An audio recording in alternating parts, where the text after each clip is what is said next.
वंदे पुरुषोत्तमम। आलोचना प्रसंग प्रथम खंड 5/12/1941 में श्री श्री ठाकुर द्वारा समय समय पर कुछ महत्वपूर्ण बातें कही गई है। श्री श्री ठाकुर जी कहते हैं कि अवतार पुरुष युग के प्रयोजन से आते हैं।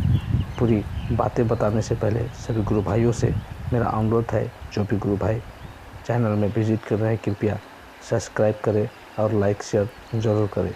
मानव समाज की सेवा, उनका दिग्दर्शन, उनकी सुखी करने तथा उनके दुख के भाव को कम करने में ही उन्हें आनंद है।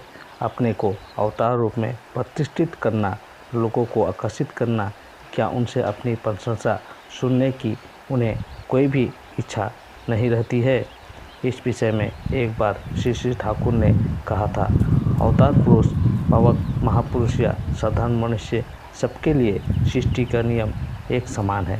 साधारण मनुष्य की तरह ही वे भोजन करते हैं, शौच प्रसव करते हैं, माता पिता पत्नी बच्चों को प्रेम करते हैं। वयस होने पर भी वे वृद्धा हो जाते हैं, उनका भी स्वास्थ्य बिगड़ता है। अवतार पुरुष उसी विश्व आत्मा या परमात्मा से युक्त रहते हैं, इसलिए वह परम चेतना उनको प्रचलित करती है। उनके दिल में विश्व के सभी प्राणियों के प्रति दर्द रहता है, इसलिए वे होते हैं सहज स्वभाव, सुंदर चिर आत्मा, भोला मनुष्य। वे ही मनुष्य की मुक्ति के राजपथ होते हैं।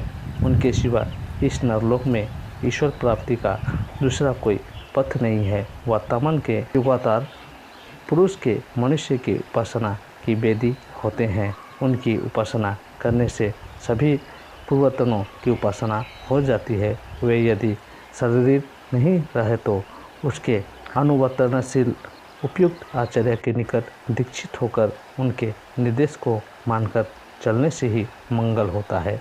उनको मानकर चलने से उत्तरोत्तर उन्नति का पद जो खुल जाता है, उसकी कोई सीमा नहीं है। लेकिन एक बात है, जब तब जितना ही करो, मृत्युकाल में सावधान रहना।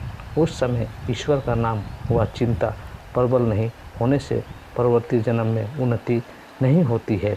इसके लिए चाहिए अभ्यास व अनुशीलन। नाम करते करते नामे के प्रति एक बार भी यदि अहेतुक अनुराग पैदा हो जाए तो फिर कोई चिंता नहीं है। इसलिए मन में कोई आशा रखकर ईश्वर या इष्ट के प्रेम करना उचित नहीं है। वे अच्छे लगते हैं कहकर उनसे प्रेम करने पर प्राकृतिक रस पाया जाता है और तभी जीवन में धर्म, अर्थ, काम और मोक्ष हमारे मुट्ठी में आ जाते हैं। तो इस प्रकार से श्री अनुकूल चंद्र ठाकुर जी बीच बीच में कभी कभी उपदेश देते थे, जिसे जानकर हर गुरु भाइयों को खुशियाँ होती थी। बस इतना ही बातें बताकर सभी गुरु भाइयों को मेरा आंतरिक जय गुरु।